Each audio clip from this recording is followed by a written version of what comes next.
Tonight I wanted to talk to you about collecting movie posters, and in particular signed movie posters. The ones that I have in my collection, I've got Up in the Air, Back to the Future, the original first movie. I've got How to Train Your Dragon, the first one, Braveheart, Star Wars, The Lion, the Witch, and the Wardrobe, Walk the Line,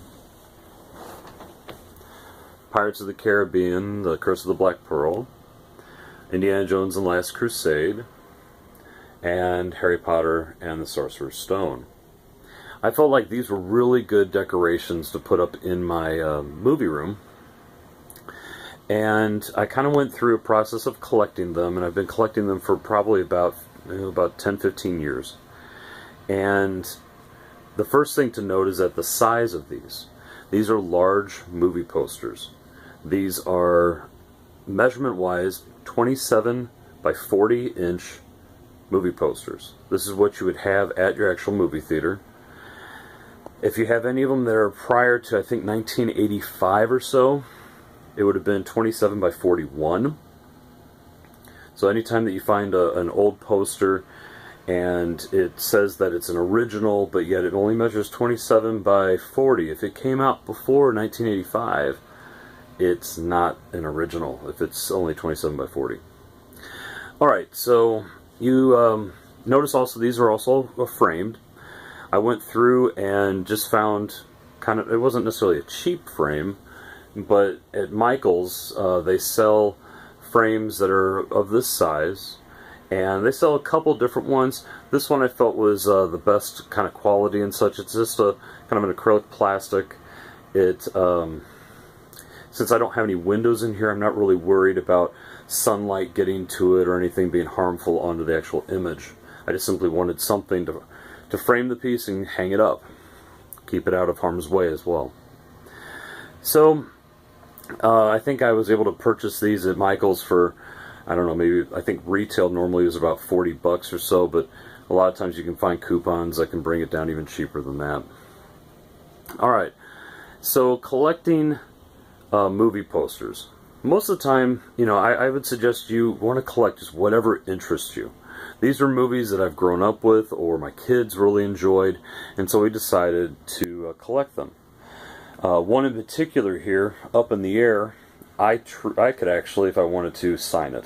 I was a movie extra in it, but considering all the signatures that are on there were the actual stars, and I'm not really credited in the movie, I'm going to refrain from signing it. If you do want to see what where I'm at in it, I'm actually in two scenes, the wedding scene and the wedding reception scene, which are toward the end of the movie. Alright.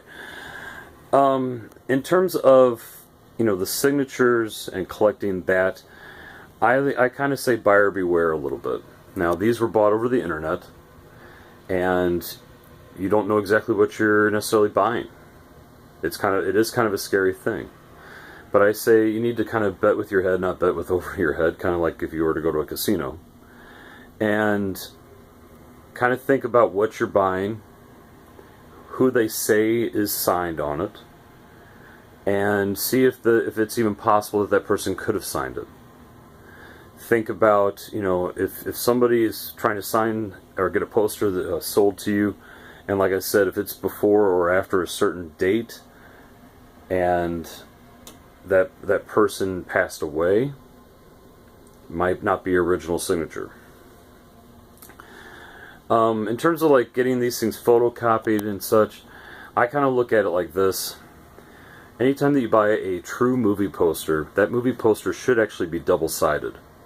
It's kind of cool too when you first get them and you unroll them and you see the back side of it, and it's the complete reverse. Everything is written backwards, all the writing, all the pictures, everything is a mirrored image. So that way when the movie theater puts it in their little lighted boxes or framed lighted frames that they have, that the thing really glows. And so that's what you're kind of looking for, is a double-sided movie poster. In terms of, again, back to the signatures, think about how much you're paying for it. you need to think about what signatures you're getting on it. Some posters I have only have maybe about 2 or 3 signatures. Others have like a huge amount of the cast and some of the production staff and producers, the directors, maybe if it was based off of a book, the writers, and so on. So you need to think about that when you bid on it. And then probably the most important thing, whenever you bid on one of these kind of things,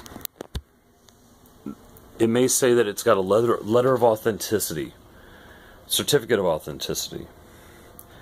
Take a look and see who made that letter. If it is somebody who is selling the thing, it's their own private company, it might be suspicious. If anything, make sure that they offer you a full money back guarantee or a lifetime guarantee. If they can't offer that, it may be suspicious. Now, a lot of movie collecting, when I bought these, it was a lot easier to collect these kind of posters. There weren't as many people out there collecting them. Usually when a movie was released, they would have a like some type of a signing or a screening, and they'd have all the actors come out there, and people would line the streets and try to get different things signed. My Up in the Air poster, I actually have video of it being signed. I found it out on the internet. I found the exact poster this guy was trying to get signed. He had the top and the bottom of it rolled, and then the signatures were kind of like all in the middle of it. And I even asked the seller, I was like, I have a video, can I send you the link? Can you say that this is you? And he agreed to it, saying, actually, I was surprised to see it, but yes, that is me. So, not only do I have the letter of authenticity, but I have also the video of each individual actor coming up and signing it in the exact location that they signed it. So, even at that, I'm still taking a risk that this wasn't somehow reproduced. So again, I say, take care and kind of think about what you're buying, buyer beware. And some of these, I spent maybe $40, $50 on. And I look at it like this. The poster itself, if it was unsigned, it would run me probably about 25 to 30 bucks. So I'm really only spending maybe 20 bucks on top of that to have something that at least looks like it's authentic. And maybe someday in the future I can try to have a company look at it and see if it's a real thing or not and grade it and so on. But for right now, I'm just enjoying it as a decoration. The most expensive one I ever purchased, I believe, might have been my Harry Potter one. If it wasn't that one, it was my Narnia one. And they have lots of signatures on them. They were popular movies. And I want to say they were maybe a little over $100. I also have hung up in the corner, I wish it was signed, my Star Wars one, and this one was actually a really cool one that I think when Blockbuster was around, they came out with, and it actually has kind of a rough feeling to the surface and everything. It's kind of a cool piece. Not authentic, not an original, but definitely something to hang up around with the rest of the decorations. Other things I've also collected, I had gifted to me this piece from one of the Superman movies. It just has like a little bit of the film that's in it. I also have an 8x10 of The Odd Couple, Jack Lemmon and Walter Matthau. I kind of like the golden age of Hollywood as well.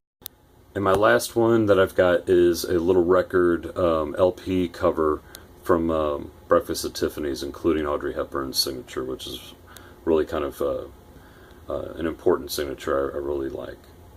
So I hope you enjoyed the video, and by all means hit like and subscribe, and I hope you learned a little bit about poster collecting. And again, buyer beware, but definitely enjoy what's out there. There are other posters that I have on my short list that I would love to collect. Some of them are just getting harder to find. Think about the signatures that you're trying to get a hold of. Some of the actors that were, famous in these movies may have had little cameo bits, and they still signed the posters. And these were famous people. I look back to the movie Tombstone. Tombstone had Charlton Heston in it. So that would have been a really cool one to get, just simply to have his signature back then. And there are plenty of other movies that are out there. I always kind of look back at kind of one of the holy grails of poster collecting to me, just simply for the cameos, would be the original Muppet movie. And it seems kind of a corny movie to have, but think of all the cameos of famous people that were in that. So, again, I hope you enjoyed it. Hit like and subscribe. Have a good evening.